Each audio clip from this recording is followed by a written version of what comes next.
These are the buy lows walking into week number 7. Now, you might be asking, why in the hell is Breece Hall on here? Well, that's simple. The acquisition of Davante Adams already has people talking negatively about Breece Hall. You won't find him as a buy low everywhere, but he needs to be talked about. And he was definitely the buy low walking into week number 6, and he absolutely smashed. Now we're talking about Gibbs, Achane, Walker, JT, who's injured right now, Kamara. These are some of the very best buy lows walking into week number 7. And, I might throw a couple other names at you. Players like Kareem Hunt have some good value. Players like, even looking at a list right here, a rankings list, I'd even say I go after Jordan Mason at the right price if I've got Garendo already or something like that. There's tons of players to buy low.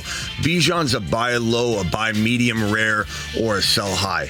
These guys can exist in both columns of buy low and sell high. It's always hilarious to me when someone says, how can someone be a buy low and a sell high, or a sell high and a buy low? It's very simple. It depends on the perspective you're coming from, and it depends if the owner, the current owner of the player we're talking about, is doubting the player too much. It's all about who is being doubted, who has hidden value, and if you can get a hold of that hidden value before it increases.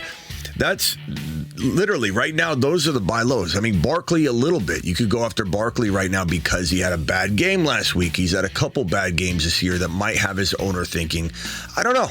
I'm not sure if I should value him at 1 or 2. No one's going to rank him outside the top 6 running backs. But if you can buy Barkley in a territory that's 1, 2, 3 running back spots below, that's a great buy low. Let's get into these guys right now. The Fantasy Football Show, Week 7 buy low running back show begins right now. There is no better buy low in fantasy at the RB position, maybe across all positions, than Jahmyr Gibbs. Why? Because David Montgomery signs his brand new deal, and that already kickstarted a lot of, well, they must love Monty more. Then walking into week 6 with that mentality in mind, who gets the touchdowns? Monty. Who got the same number of carries?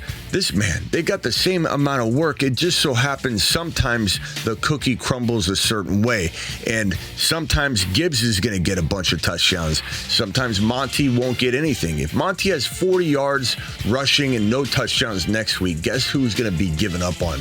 Monty, by fickle Freddies everywhere. Let me make something abundantly clear before I continue on Jahmyr Gibbs. I am not doubting Monty. Monty's not somebody I run away from. Monty's somebody I actually love. Monty is a very good running back go forward that has no relevance to whether I love Jahmyr Gibbs. They're standalone players. They're not handcuffs. You can even own both of them. The Lions run that much. But there's no relevance here or correlation even. Unless one of them goes down, the other will get a little bit more of an uptick in carries and workload, but not something you want on 17 games. It's okay if it's half a year, 4 weeks straight, 2 weeks on, 5 weeks off. Depends on when the absence happens. But we never wanted Gibbs to get all the work. He would break. We want Monty getting the tough work between the tackles. Think of Achane. We'll talk about this again in a second with Achane. But you don't want him getting the tough 3-yard per carry rushing attempts, which are going to be hard for even Gibbs to get. Monty and Gibbs are both going to struggle to get that work. That's why Gibbs will always probably average more yards per carry than Monty. That's not a knock on Monty. That's the role that Monty has versus the role that Gibbs has. Gibbs is an explosive player that's going to have a 20, 30-yard touchdown run every 3rd or 4th game, have an additional goal line or inside the 5-yard touchdown opportunity or 2 every single game. And then it just comes down to play calling. The cookie crumbles well for Monty one week and not for Gibbs. Maybe both of them score touchdowns in 1 week and then one scores it the next week. It's going to rotate to a degree. Doesn't make him a lesser running back. Doesn't even make them equals in my mind. Do I love Monty? I do. Do I love Gibbs more? Yes, I do. Do people doubt Gibbs right now? Tremendously. He's not in anyone's top 5 right now. The buzz and content around Monty is so great right now in an overwhelmingly bad way in terms of how it influences how people view this man. It's time to strike. It's time to go get Gibbs, use the overvaluing of the Monty Gibbs situation, and use it to our advantage to go get this man and put him on roster. This guy won't cost you probably even a top 5 running back value, probably something along the lines of 7 to 12 overall running back value in a trade equivalent. And so you can give up maybe London straight up is doable. In fact, many people in the comments in my last video, my people said, I wouldn't trade London for Gibbs. That's crazy, Smitty. Monty's the guy. And this is where I draw the line. And I say, it's time to buck up and go get the top 5 running back that Gibbs is and go do it live. Do it now. Surrender players like Garrett Wilson and an RB. Give up Chuba Hubbard and Garrett Wilson and get Gibbs very easily. Think it's not possible? You're not sending enough offers. Maybe the Gibbs owner in your league loves him. That's okay. I can't control that. But what I can control is that I'm hearing over and over and over people trading a Garrett Wilson and a Chuba Hubbard for Gibbs all the time. A Drake London straight up for Gibbs. A Godwin for Gibbs and something in return. There are tons of ways to go get this top 5 running back. And if you think for a second that he's not a top 5 running back because Monty is still doing his thing, just take a gander at last year. This is what we're looking at. Monty goes down, Gibbs breaks out. Running back 3, running back 1, bye week. Coming off the bye week, these two coexisted last year beautifully. Running back 12 for Monty, running back 13, 15, 17. No one's saying he can't dance in the 7, 8, 9, 10 territory and knock maybe Gibbs into the 3, 4, 5 territory. But if anybody's got the potential to be a top 3 to 5 running back for more consecutive weeks than anybody in the National Football League, it's this man, Jahmyr Gibbs, who tied only Christian McCaffrey last year with 6 times he scored as a top 3 running back finish. 6 times. That was tied for first place in the National Football League, and he didn't even get going until week 7. Ironically, guess what week we're entering? Week 7. Go buy him. Go buy him now. Go buy him before it's too late. I'm telling you right now, this is a win-a-league moment. I said it was a win-a-league moment last week to buy Breece Hall low. I said it was a win-a-league moment last week to go get Josh Allen as people continued to doubt him. Guess what? Josh Allen is ready to rumble, and now he just got a new toy. Achane, everything I just said about Gibbs, you can say about Achane. No one wants him up the gut getting all those tough 3, 4-yard carries. We want him on the outside playing the wide back role, the inverse version of the wide back role that Miami Mike created for Deebo Samuel. And now we see him doing the inverse version where this guy's getting all these crazy receptions, catching footballs in the flat, getting him the football at or near or around the line of scrimmage. That essentially is what the wide back role is designed for. He was thriving through 2 weeks of football. He was a top 2 running back. How quickly people forget. Tua went down, everything changed. Well, guess what? One more game remains. Mostert's back, which is the tough yardage getting taken away from Achane so he can focus on the explosive runs. The explosives, that's what we want Achane to get his hands on. And I think he can do it. Even without Tua under center for week number 7, I think he can do it. He's also had his bye week.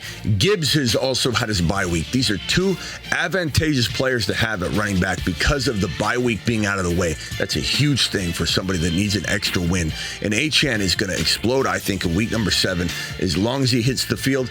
And even if he doesn't, for some reason, the concussion, something keeps him off the field for one more week, it's still going to be a glorious rise from week 8 on when Tua Tagovailoa is back in the lineup. No, he's not an amazing, unbelievable quarterback, but he changes everything. And Achane, who is a top 2 running back through 2 weeks of football with the command of Tua Tagovailoa in action, that man is going to return at least a top 5 running back numbers, top 5 to 6, top 5 to 7, bouncing in and out and finishing right around 5, in my opinion, from go forward. Not on the season. It's been too much time. We can't fix what's happened, but from week 7 or whenever he plays week 8 on, this man will be a top, in my opinion, a top 5 running back, just like he was in weeks 1 and 2, proving all of us right that said this man is a monster and what happened last year will carry over.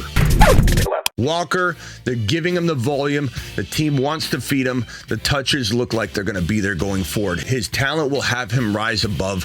I think Walker is one of the most crafty top 10 running backs to buy low on. Go get him before week 7.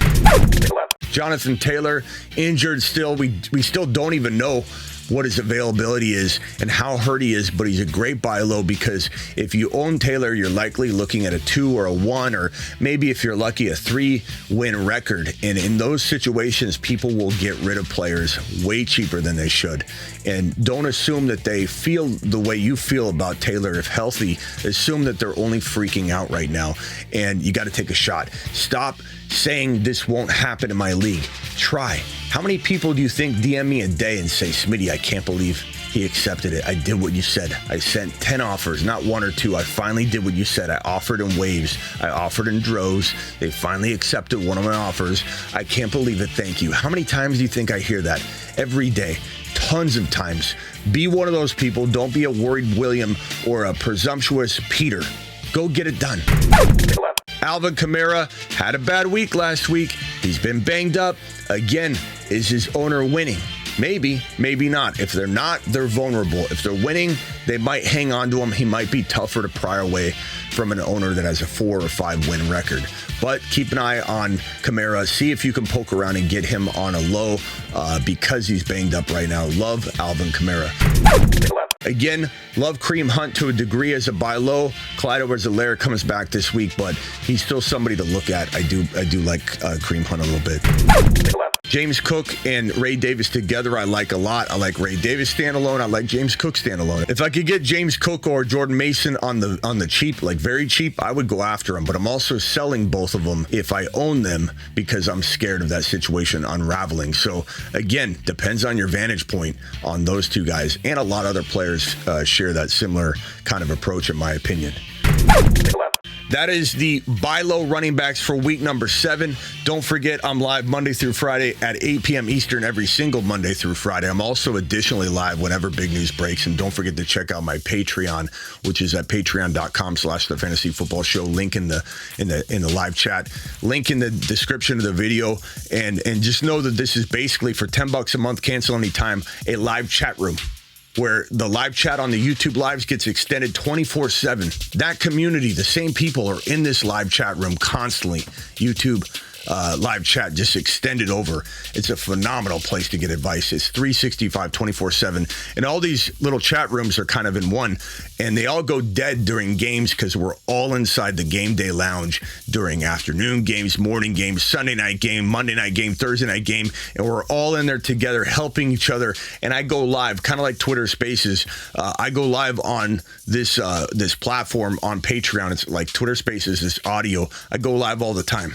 I'll go live all the time on there, especially like graveyard times and during the Sunday games. And don't forget Underdog, promo code Smitty. They'll match 50% on your first deposit. That link's in the description as well. And they'll match you up to $1,000. So if you deposit $1,000, they'll give you $500. You deposit $2,000, they'll give you $1,000. You deposit the $10 minimum, they'll give you $5. Play Underdog week number 7. Now get out of here. Appreciate every single one of you.